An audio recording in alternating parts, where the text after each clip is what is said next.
नमस्कार, मेरे चैनल में आपका स्वागत है। आज हम जनरल साइंस के कुछ महत्वपूर्ण प्रश्न बताएंगे जो आगामी परीक्षाओं की दृष्टि से बहुत महत्वपूर्ण है। अब देखिएगा, पहला क्वेश्चन, क्यूसेक में क्या मापा जाता है? जल की शुद्धता, जल की गहराई, जल का बहाव, जल की मात्रा। तो ध्यान रखिएगा, क्यूसेक के द्वारा जल का वेग यानी जल का बहाव मापा जाता है कि कितने वेग से बह रहा है, उसका बहाव कैसा है। तो इसका राइट आंसर हो जाएगा सी। अगला है, कृत्रिम मौसम उत्पन्न करने वाला यंत्र है। हाइड्रोमीटर है, साइट्रॉन है, लैक्टोमीटर है, पोटेंशियोमीटर है। तो ध्यान रखिए, कृत्रिम मौसम उत्पन्न करने वाला यंत्र का नाम है साइट्रॉन। तो इसका राइट आंसर बी हो जाएगा। अगला क्वेश्चन है, एनीमोमीटर का उपयोग मापने में किया जाता है। कहने का मतलब है, जो एनोमीनोमीटर होता है, इसका उपयोग किसको मापने में किया जाता है? पवन की दिशा, पवन का वेग, पवन की दाब प्रवणता, पवन की गति एवं बल। तो ध्यान रखिए, जो एनीमोमीटर होता है उसका उपयोग पवन का वेग मापने में किया जाता है। क्या वेग? पवन का मतलब होता है हवा का वेग मापने में किया जाता है, वायु। इसका राइट आंसर बी हो जाएगा। अगला है, सूर्य का ताप मापा जाता है। किसके द्वारा सूर्य का ताप मापा जाता है?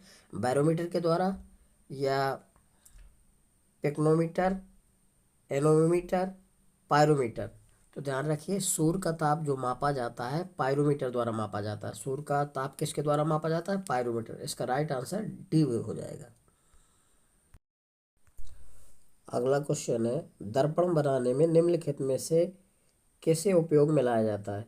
जो दर्पण बनाया जाता है उसमें किसका उपयोग किया जाता है? सिल्वर नाइट्रेट का, सिल्वर ऑक्साइड का, सिल्वर एसीटेट का, सिल्वर अमलगम का। तो ध्यान रखिए, दर्पण बनाने में सिल्वर नाइट्रेट का प्रयोग किया जाता है। इसका राइट आंसर ये हो जाएगा। इसका फार्मूला होता है AgNO3। AgNO3 silver nitrate.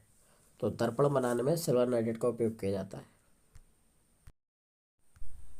अगला क्वेश्चन है, निम्नलिखित में से कौन मैग्नीफाइंग ग्लास की भांति प्रयुक्त होता है? समतल दर्पण, अवतल दर्पण, अपसारी लेंस और अपसारी लेंस। तो ध्यान रखिएगा, मैग्नीफाइंग ग्लास की भांति अपसारी लेंस का प्रयोग किया जाता है। इसका राइट आंसर सी हो जाएगा। अपसारी लेंस को अवतल लेंस उत्तल लेंस भी कहते हैं। अपसारी लेंस को उत्तल लेंस भी कहते हैं, ध्यान रखना। तो इसका राइट आंसर सी हो जाएगा। अगला क्वेश्चन है, वर्धनता का दोष किस लेंस के प्रयोग द्वारा दूर किया जा सकता है? अवतल लेंस द्वारा, उत्तल लेंस द्वारा, सिलेंडरी लेंस द्वारा, उपर्युक्त में से कोई नहीं।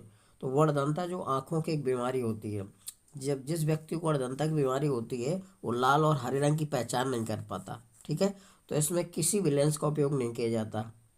तो इसका राइट आंसर डी हो जाएगा। अगला क्वेश्चन है, सोडा वाटर बनाने के लिए कौन सी गैस प्रयोग की जाती है? NO, CO, CO2, SO2।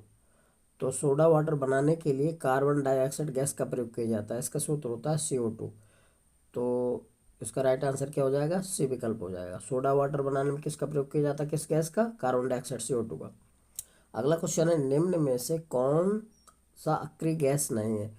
तो इन चारों में से कौन सी अक्रिय गैस नहीं है? Bromine, neon, argon, krypton. तो ध्यान रखिएगा, नियान, आर्गन, क्रिप्टॉन ये सभी अक्रिय गैस हैं। अक्रिय गैसों को निष्क्रिय गैसें भी कहा जाता है, यानी नोबेल गैस भी कहते हैं। ठीक है, उनको शून्य वर्ग में रखा गया है। तो ब्रोमीन जो है अक्रिय गैस नहीं है। नियान ये होती है NE, आर्गन होता है AR और क्रिप्टॉन होता है KR। ये इनके प्रतीक हैं। अगला क्वेश्चन है, वह गैस जो नोबेल गैस कहलाती है, हीलियम है कि ऑक्सीजन है, नाइट्रोजन है और हाइड्रोजन है? तो ध्यान रखिएगा, नोबेल गैस जो होती है हीलियम। जो उत्कृष्ट गैसें होती हैं जिनको अक्रिय गैसें या निष्क्रिय गैसें कहते हैं, वो सभी नोबेल गैस होती हैं। ठीक है, हीलियम है, नियान है, आर्गन है, क्रिप्टॉन है, रेडान है, ये सभी अक्रिय गैस हैं। इनको शून्य वर्ग में रखा गया है। इनको उत्कृष्ट गैसें भी कहते हैं। तो इसका राइट आंसर ए हो जाएगा। नोबेल गैस कौन है? हीलियम। अगला क्वेश्चन है, समुद्री जल को शुद्ध जल में किस प्रक्रिया द्वारा बदला जा सकता है? कहने के बाद है, जो समुद्री जल होता है उसको कैसे शुद्ध किया जाता है, किस विधि द्वारा? तो ध्यान रखिएगा, इसको उत्क्रम पराक्षण विधि द्वारा शुद्ध किया जाता है, या इसको भाप आसवन कह सकते हैं। उत्क्रम पराक्षण विधि द्वारा। इसका राइट आंसर डी हो जाएगा। अगला, भारी जल का रासायनिक फार्मूला क्या होता है, यानी भारी जल का रासायनिक सूत्र क्या होता है। तो इसका भारी जल का रासायनिक सूत्र होता है D2O। इसका रासायनिक नाम होता है ड्यूटेरियम ऑक्साइड।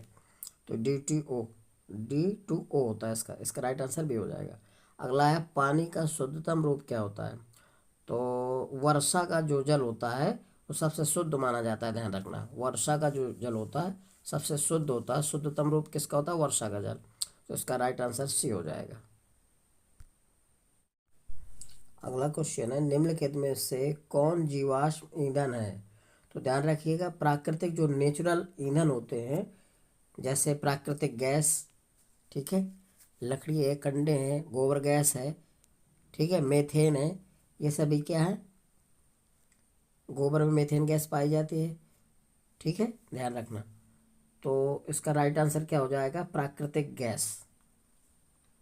अगला है, कीट बच्ची पौधे जिस मृदा में उगते हैं उसमें कमी रहती है। तो ध्यान रखिए, जहाँ कीट बच्ची पौधे उगते हैं वहाँ नाइट्रोजन की कमी होती है। नाइट्रोजन की कमी के कारण ही, ठीक है, कीट बच्ची पौधे उगते हैं। तो इसका राइट आंसर क्या हो जाएगा, नाइट्रोजन। राइट विकल्प हो जाएगा सी। अगला है, बेकिंग सोडा का रासायनिक सूत्र क्या होता है। तो बेकिंग सोडा का रासायनिक सूत्र होता है NaCO3। इसका रासायनिक नाम होता है सोडियम बाइकार्बोनेट, NaCO3।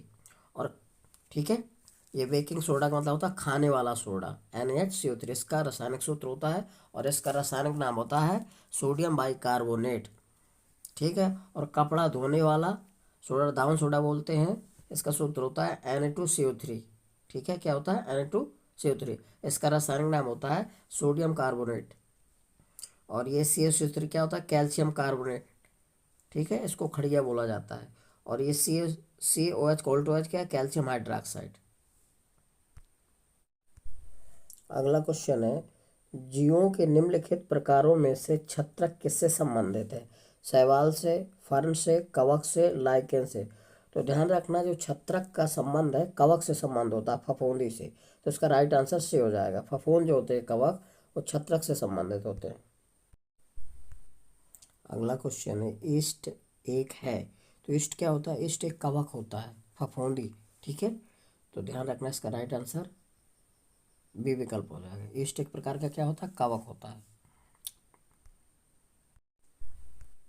अगला क्वेश्चन है, विषाणुओं में होता है केवल DNA, केवल RNA, केवल DNA या RNA या DNA। तो ध्यान रखना, जो विषाणु होते हैं उनमें से या तो RNA पाया जाता है या तो DNA पाया जाता है, ठीक है, दोनों नहीं पाया जाता। तो कोई भी हो सकता है, क्योंकि विषाणु अलग अलग होते हैं। तो किसी में RNA और या किसी में DNA पाया जाता है। तो इसका राइट आंसर डी हो जाएगा।